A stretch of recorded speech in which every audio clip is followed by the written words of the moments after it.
We are on the way to Tanay, Rizal. We just arrived. Medyo maulan lang kaya kailangan magpayong. From entrance, ito yung papunta pababa. Then, ito yung overlooking view. Good spot. Madilim lang kasi umuulan. Ito naman yung interior. Maganda rin, malinis, bago. Nakaka-relax yung mga design. Binidyohan ko si Master dyan. Kunyari, bisi-bisihan. Para kunwari may benta.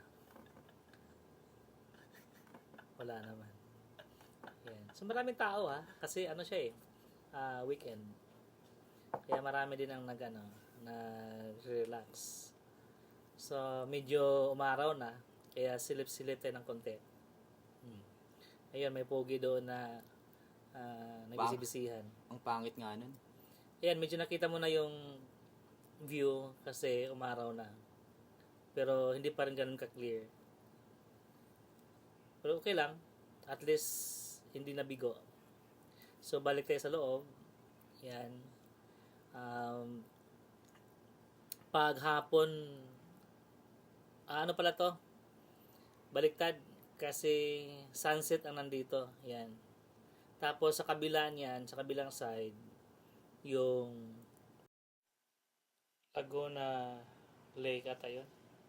Ito yung pinakamataas na point na makita mo yung mountain views at saka yung Laguna Lake.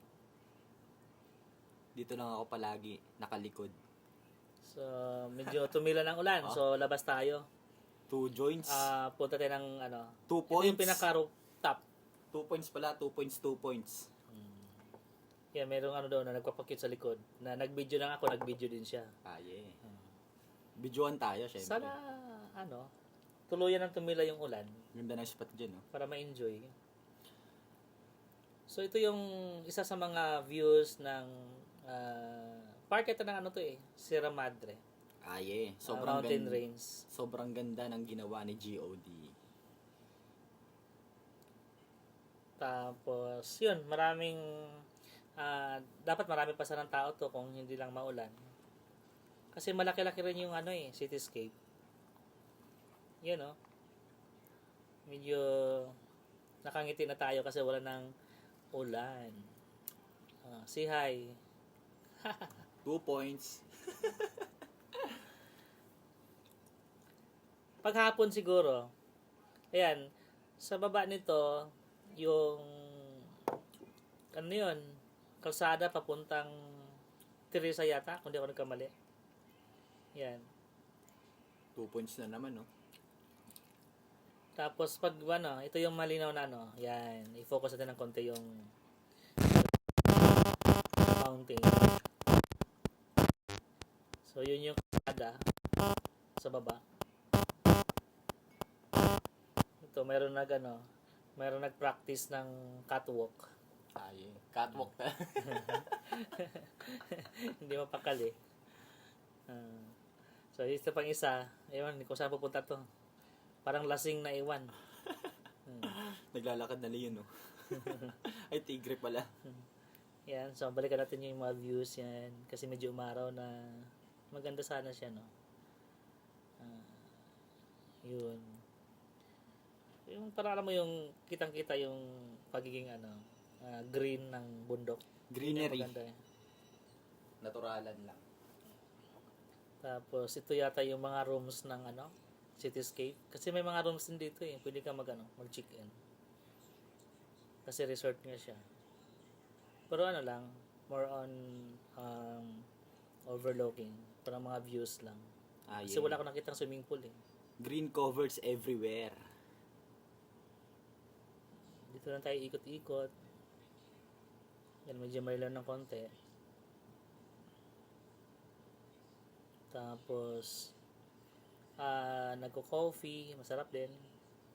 Tambay. Siguro pag maganda yung weather, punong-puno to. Kasi nakabakante ngayon Ang daming tables and chairs. Wala ganong umakyat sa rooftop kasi maulan. So balik tayo sa loob. Yan. Yan, dito kami nakaupo kanina. Yan, so yun yung pinaka-facing ka doon sa ano, mountain. Yan. Napagod na kaya going back. Back to reality. balik ng balik ng Pasig. So maulan pa din. Kaya ayun. Maganda. Masarap din makapag makalanghap ng fresh air. Ang lamig din kahit na talagang ka rin sa lamig. Tapos ito yung mga establishment saka mga scenery along So pauwi na kami, kailangan ko ng video tong isa. Yun. Kasi yan saan ka pa? Ang angas. Feel talaga niya na nag-tour siya kasi meron pa yung tali sa leeg. Kasama sa yan, sa props. So maganda yun na yung weather pa uwi. So siguro balik na lang kami rito pag talagang yung mainit na mainit para ma-enjoy talaga yung Laguna Lake. Kasi hindi siya nakikita pag umuulan. So, yun muna. Bye!